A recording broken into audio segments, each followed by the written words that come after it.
18 పడిమెట్ల పైకెక్కి గుడికేగు భక్తులకు ఎదురొచ్చే బంగారు స్వామి ఇరుముడులు స్పృశించి శుభమును దీవించి జన బృందముల చేరే జగమేరు స్వామి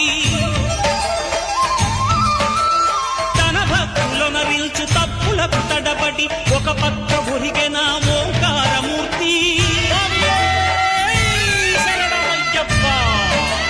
స్వాములందరూ తనకు సాయము కాగా ధీమంతుడై లేచే ఆ కన్య స్వామి పట్టబంధము వీడి భక్తతతికై